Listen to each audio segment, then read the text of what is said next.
Fala galera, e aí, tranquilo? Vamos para nossa segunda aula sobre dinâmica. Então, na primeira aula a gente falou sobre forças e agora a gente vai falar sobre as principais forças que atuam nos objetos que estão ao nosso redor, no nosso cotidiano, no nosso dia a dia. Tá legal? O que a gente falou na aula passada? A gente viu o que é uma força, né? Como é que ela surge e falamos das três primeiras leis de Newton, né? Que, na verdade, as três primeiras não, né? As três leis do movimento, né? Do movimento clássico de Newton, né? Existem outras leis de Newton, mas para o movimento são essas três. Tranquilo? Então é importante que você veja a primeira aula antes de ver essa aqui, tá? Então procura lá a aula Dinâmica e Forças, tá? E Leis de Newton pra gente poder vir para essa. Tranquilo? Bom, então vamos lá. Primeiro tipo de força que aparece quando a gente tem um objeto aqui na Terra é a força que o campo gravitacional gera nesse objeto, tá, pessoal? E essa força ela tem um nome, tá? Não é força da gravidade, tá certo? Muita gente fala, por que o objeto caiu? Por causa da força da gravidade. Não é isso. Gravidade, pessoal, presta atenção, olha aqui pra mim. Gravidade é aceleração. Força que faz os objetos caírem é a força peso, tá legal? Então, peso, que não é aquele peso que quando você sobe na balança da farmácia, tá? Já já a gente vai falar sobre a diferença de massa e de peso, mas não é aquele lá, você não vai se pesar na farmácia, né? Você vai aferir a sua massa corporal, tá certo? Então, aquele peso lá, que a gente chama lá, que na verdade não é peso, é o que responsável, é a força responsável por trazer os objetos e deixarem eles na superfície da Terra. Por isso quando você joga alguma coisa para cima, ela cai de volta, tá? E é por isso que a gente fica em pé, é por isso que a gente não sai voando, tá? Do planeta Terra no espaço sideral, no espaço afora, apesar do planeta estar girando, né, a quase 1.600 km por hora. Tranquilo? Então, a primeira força que a gente tem é a força devido ao campo gravitacional e o nome dessa força é força peso, tá? A gente calcula ela multiplicando a massa do corpo vezes o valor da gravidade. Legal? Segunda força que atua no objeto sempre quando ele está em cima de alguma coisa ou encostado em outro corpo é a força normal, galera. O que é uma força normal, tá? Aqui eu quero chamar a sua atenção. Toda vez que você encosta em algum objeto, tá? Então, imagina que aqui a minha mão é uma mesa, ou piso, ou uma parede qualquer, e você vai lá e coloca um objeto em cima desse lugar, tá? Toda vez que um objeto está encostado em outra superfície, tá? Aparece aqui nesse objeto uma força, né? Lembrando, por que esse cara tá parado aqui, encostado na minha mão, por exemplo? Porque tem a força peso, professor, que agora a gente acabou de falar, que puxa ele para baixo, devido à gravidade. E contrariando essa força peso, eu tenho a força normal, tá? E a força normal, ela só surge, galera, quando eu tenho um objeto apoiado sobre qualquer outro ou sobre uma superfície, tá? Tanto é que se eu tirar a minha mão e soltar esse apontador, ele vai cair. Por quê? Porque eu desligo a força normal que estava cancelando a força peso. E aí fica só uma força puxando esse cara para baixo, que é a força peso. O que você acha que vai acontecer com ele? Ele vai cair, tá certo? Ele vai descer. Legal? Então, toda vez que o objeto estiver apoiado em alguma superfície, aparece nessa superfície e de maneira perpendicular à força normal. O que é perpendicular, professor? É quando o vetor forma um ângulo de 90 graus, tá? Se você perceber aqui, ó, 90 graus. Tranquilo? Lembra lá da matemáticazinha lá de quando você era pequeno. Tranquilo? Bom, e vamos falar então agora da diferença de peso e massa, tá? Por que é errado a gente falar que vai passar na farmácia, por exemplo, para se pesar?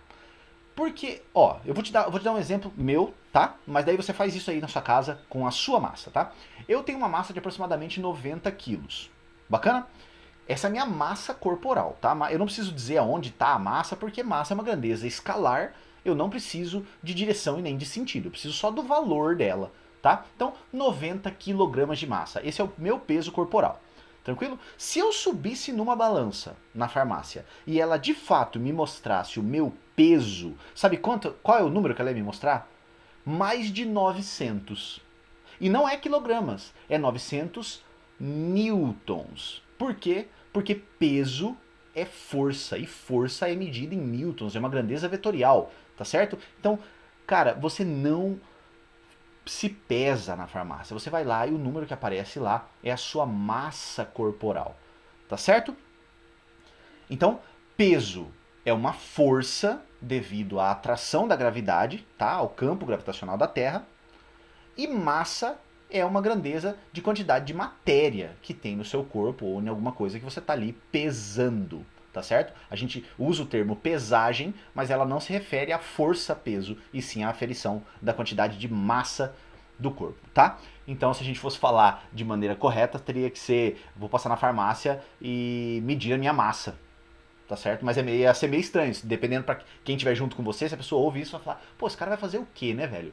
Medir massa? Como assim? Eu nunca medi minha massa. Vou acompanhar esse cara, quero ver o que ele vai fazer. Será que é algum exame, né? Porque a gente sempre está acostumado a falar que vai se pesar. E na verdade, fisicamente falando, a gente não vai se pesar, vai aferir a massa, porque peso é uma grandeza um pouco mais complicada, tá? E é uma força, inclusive, devido ao campo gravitacional do nosso planeta sobre os objetos que estão aqui.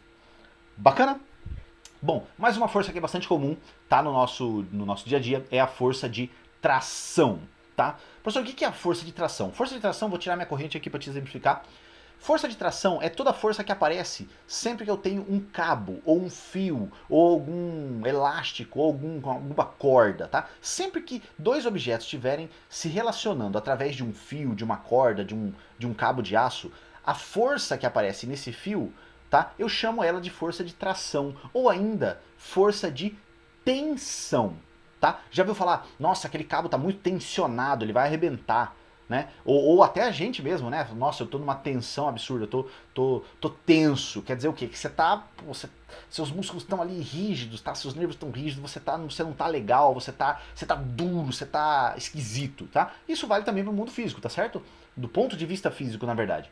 Se eu falo que o objeto está muito tracionado ou muito tensionado, o que eu estou querendo dizer? Que a força de tração ou de tensão nesse cabo, tá, de maneira geral, ela é muito grande, tá certo? Então assim, é a mesma força que eu meço em qualquer outro objeto, só que eu dou um nome diferente para ela, só pelo fato dela atuar numa corda, tá? Num fio. Tá legal, galera? Então, nisso aí você entra blocos ligados por um fio, entra polias, tá? Aquela tirolesa, aquela carretilha que você já deve ter descido alguma vez em algum lugar, tá certo? Tudo isso, então, envolve forças, obviamente, e as forças, como são em cabos, né? Nesse caso, elas são chamadas de força de tração ou força de tensão. Bacana? E agora, mais uma força que é extremamente presente e que a gente às vezes negligencia, tá? No nosso dia a dia, é a força de atrito. Tá? Pessoal, a força de atrito, ao mesmo tempo que ela é extremamente necessária, tá? Para algumas coisas, ela é extremamente desnecessária para outras. Por que ela é necessária, professor? Você só levanta, você só anda, você só corre, você só caminha devido à presença da força de atrito, tá? Te dou um exemplo. Imagina que você tentasse caminhar, tá? Num piso extremamente lisinho e cheio de sabão. É difícil, não é? Por quê? O que significa o piso ser lisinho e cheio de sabão? Significa que ali tem muito pouco atrito. E se tem muito pouco atrito, o seu pé ele não consegue ficar parado no lugar onde você colocou ele direito. Tá certo? E aí você desliza, você não consegue caminhar, você pode até cair e acabar se machucando. Tá certo? Então o atrito ele é necessário para muita coisa na nossa vida, tá? Só que, por exemplo, por que ele é desnecessário, professor? Se eu quero empurrar um objeto pesado, né, no chão, eu não tenho nada para levantar, não tenho rodinha, não tenho nada. Se eu quero empurrar um objeto arrastando ou arrastar um objeto muito pesado, vai gerar muito atrito, tá? E esse atrito ele vai tornar as coisas muito mais difíceis para mim, tá? Para eu conseguir fazer, para eu conseguir realizar essa tarefa, tá legal? E para várias outras situações. Então, o que é importante te lembrar do atrito, tá? Tem umas coisas que são importantes. Vamos aqui pro quadro. O atrito vale a pena a gente dar uma atençãozinha aqui especial para ele, tá? Então imagina aqui, ó, que a gente tem uma superfície e um bloquinho, tá? O clássico sisteminha bloco. Imagina que esse bloco está sendo puxado aqui por uma força qualquer, uma força F, tá? Alguém está puxando esse cara ou alguma máquina está puxando ele. E aqui, sobre essa superfície, entre o bloco e o piso, existe atrito, tá legal? Bom, se existe atrito aqui nessa superfície, para onde você acha que o atrito vai tentar segurar esse bloco? Para onde vai apontar a força de atrito? Se você respondeu aqui para trás, né? E aqui embaixo, por quê, professor? Por que aqui embaixo? Porque a força de atrito ela é sempre entre o objeto e a superfície. Tá legal? A força de atrito não aparece no meio do objeto, não aparece em cima do objeto, no canto do objeto. Ela aparece entre a parte de baixo do objeto e aonde ele está encostado. É na superfície de contato, tá, galera? Volta aqui. O atrito ele aparece na superfície de contato, tá? Então, no ponto onde eu tenho contato entre dois objetos, é ali que o atrito aparece, tá certo? E o que é importante lembrar do atrito? Ele é sempre contrário ao movimento, mas ele é sempre contrário ao movimento das duas superfícies. Isso é extremamente importante, tá, pessoal? Pergunta de Enem, já caiu, a galera errou, porque o cara criou uma situação lá que embananou um pouco a interpretação da galera na hora de fazer a prova, tá? Mas, ó, sempre a força de atrito é contrária ao movimento das superfícies, tá? Eu não tô olhando, perceba, eu não citei para onde o bloco está se movendo. Eu não quero saber isso. Quero saber, olha, tenho que analisar a força de atrito, então deixa eu olhar entre as duas superfícies que estão se encostando. Para onde elas estão querendo se mover? Ou para onde elas estão se movendo? Ah, é nesse sentido? Então a força de atrito aponta para cá. Contrário a esse deslizamento, tá certo? Ah, professor, é no sentido contrário, tá? É nesse sentido aqui, então a força de atrito aponta para cá, no sentido contrário ao deslizamento. Legal? Bacana? Bom, galerinha, vamos fazer umas questões agora? Para ver se a gente tá afiado. Olha só, primeira atividade, tá? Exercício da VUNESP. As estatísticas indicam que o uso do cinto de segurança deve ser obrigatório para prevenir lesões mais graves em motoristas e passageiros no caso de acidentes. Fisicamente, a função do cinto de segurança está relacionada com qual lei de Newton? Meu querido, olha só. Cinto de segurança, o que ele faz? Você está se movendo no carro, tá? O carro está a 100 km por hora. Automaticamente, você também está a 100 km por hora. Se você chegar a colidir, o seu carro vai de 100 km por hora para 0 km por hora de velocidade. Ele para. Só que você é outro corpo. O que você acha que vai acontecer? O seu corpo, se o carro para, você estava 100 km por hora, meu. Você vai querer continuar o seu movimento a 100 km por hora. E isso é um problema. Imagina, o carro para, de 100 ele para a 0, e você que estava lá dentro a 100, você continua a 100 km por hora. O que pode acontecer, né? Aí a gente tem inúmeras tragédias por aí, infelizmente, tá certo? Então o que o cinto de segurança faz? Ele te segura, ele tenta deixar você como uma parte do veículo. Por quê? Porque daí se o veículo parar, ele te segura junto. O cinto de segurança te segura. Se o veículo acelera, ele te acelera. E se o veículo para, o cinto de segurança te para junto, tá? Ele não deixa você sair voando, continuar com a velocidade que você tinha, tá? Isso está relacionado com, bom, se eu estou me movimentando e eu vou continuar meu movimento, isso está relacionado com a primeira lei de Newton, né, pessoal? Lei da inércia. Então aqui, para responder a nossa questãozinha, tá? Primeira lei de Newton, tá certo? Lei da inércia. Legal? Bom, então letra A aqui. Deixa eu só marcar, tá? Canetinha. Vou pegar aqui, eu não sei porque ele fica abrindo isso aqui toda vez. Então, letra A, tá certo? Vamos para a nossa segunda. As sequências de imagens referem-se às leis de Newton. Coloque para cada imagem a lei correspondente. Pessoal, olha só. Olha a primeira imagem aqui, tá? O cavalo parou e o cara saiu voando, tá? Eles estavam se movendo na mesma velocidade. E quando o cavalo parou, esse cara continuou o que ele estava fazendo. Ele continuou o estado que ele estava. Isso aqui é primeira lei de Newton. Certo? Segundo caso. Olha o caso do cinto de segurança aqui, pessoal. E também do airbag, tá? A gente não falou, mas o airbag tem a mesma função, tá? Olha só. O carro parou, ele freou, provavelmente uma colisão. E o cinto de segurança se encarregou de segurar esse cara para que ele não continuasse o movimento que ele estava antes. Tá certo? Para que ele desacelerasse, tá? Galera, olha só que legal. Em outras palavras, usar o cinto de segurança serve para quê, fisicamente falando, tá? Fisicamente falando agora a cereja do bolo. Serve para você fugir da primeira lei e ficar na segunda.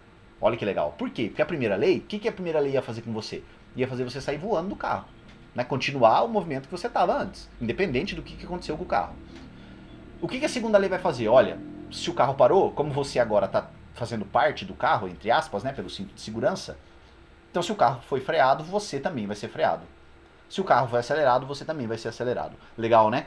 Então o cinto de segurança tira você da primeira lei e coloca você para a segunda lei. E isso pode salvar a sua vida. Bacana? Vamos voltar lá? Então isso aqui também é primeira lei, obviamente, a gente acabou de falar, né? Terceiro, um foguete. Ó, olha só, pessoal, o foguete, ó, eu tenho uma flechinha aqui pra frente, quer dizer o quê? O foguete está se movendo aqui pra esquerda, tá? E eu tenho aqui os gases da combustão, né, do motor do foguete sendo jogados no sentido contrário, tá? Isso é o princípio de funcionamento de um foguete, galera.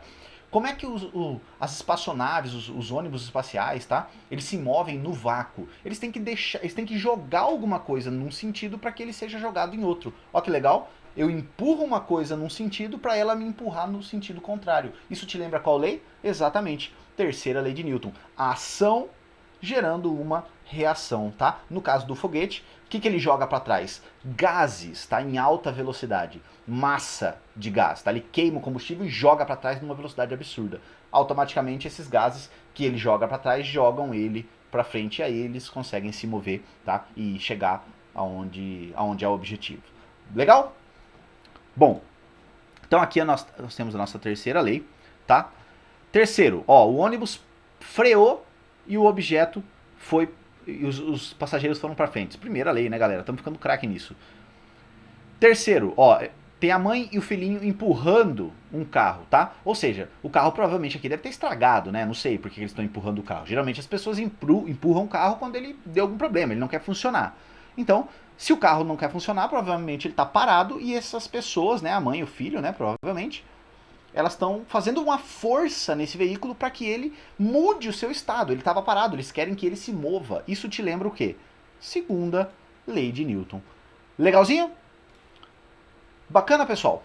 Bom, vamos fazer mais algumas? Rapidinho. Nossa terceira questão, tá? A respeito da segunda lei de Newton, calcule a aceleração para cada um dos corpos, tá? Então eu tenho aqui uma massa de 10 kg e uma força de 50 newtons. Vamos aqui para o nosso quadro, tá? Pra gente fazer esse cálculo. Deixa eu apagar isso aqui, que a gente não vai utilizar mais. Apaguei.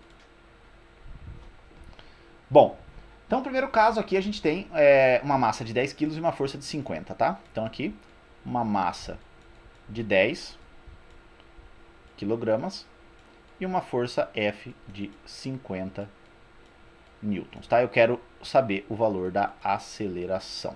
Bacana? Então, a segunda lei de Newton, né? Força é igual a massa vezes a aceleração. Logo, a minha aceleração vai ser igual, ó, a massa está multiplicando, passa dividindo. A minha aceleração vai ser igual ao valor da força dividido pelo valor da massa. Isso aqui vai me dar o quê? A força é 50, a massa é 10. 50 sobre 10, aceleração de 5 metros por segundo ao quadrado. Unidade de aceleração, tá, pessoal? 5 metros por segundo ao quadrado. Legal? Bom, tem a 2 aí, a massa de 50 e a força de 50, tá? Vou deixar para você treinar, você já viu agora a receita, tá? E vamos responder a nossa última, que é a questão da tirinha, né? Olha o que está acontecendo aqui, tem uma tirinha, né? Vamos ler ela. Ó, um rapazinho fala pro Garfield, né? Você tá muito gordo. Garfield, eu estou ouvindo. O cara fala, quero que você perca peso. Ouviu bem? Aí ele, falou. Aí de repente ele começa a sair. E o cara pergunta, ei, onde é que você vai? Ele falou, em um planeta cuja gravidade seja menor. Tá certo? Pessoal, é aquela velha brincadeira, né? Você não tá gordo, você só tá no planeta errado. Por quê, pessoal? Porque o que o cara falou pra ele? Que queria que ele perdesse peso. Poxa, perder peso, peso é uma força, é o resultado da massa multiplicado pela gravidade. Tá certo? Então tem duas maneiras de você perder peso. Ou você perde massa, né, que eu acho que é o que o cara queria dizer, mas ele se pronunciou de maneira cientificamente errada. Ou então você muda a gravidade. Como é que você muda a gravidade? Você vai para outro planeta, tá? Por exemplo, a Lua, a gravidade é 1,6. Tá? Enquanto que aqui na Terra é 9,8. Então se eu aqui na Terra tenho um peso de 900 newtons aproximadamente, na Lua eu vou pesar quase, né, 8 vezes menos, tá, do que eu peso aqui. Então perdi peso, tá certo? A minha massa corporal é a mesma, mas eu fui em um lugar que a gravidade era diferente, tá? Então esse trocadilho é só pra gente reiterar a diferença de peso e massa, tá? Vamos lá responder ela? Vamos ver o que ele pede? Letra A, com base no texto, né? Qual a grandeza física medida quando subimos na balança? Massa, galera. Massa, já falamos disso, né? Então, grandeza física medida, massa. Unidade medida, quilograma. Tá? ou quilogramas? Letra B, explica a diferença entre peso e massa. Eu acho que a gente já fez isso até demais, né? E de maneira extremamente redondinha, tá certo? Você já entendeu, eu espero, a diferença de peso e de massa. Tá legal, galera? Bom, vamos ficando por aqui então para essa nossa aula, tá? Refaçam as questões, tá? Façam aquela questãozinha 2 que ficou e façam mais questões, tá? Sempre vão atrás de coisas novas, tá joia? Qualquer coisa, me manda um contato aqui que eu te ajudo, tá bom? Abraço, se cuidem e até a próxima aula, gente.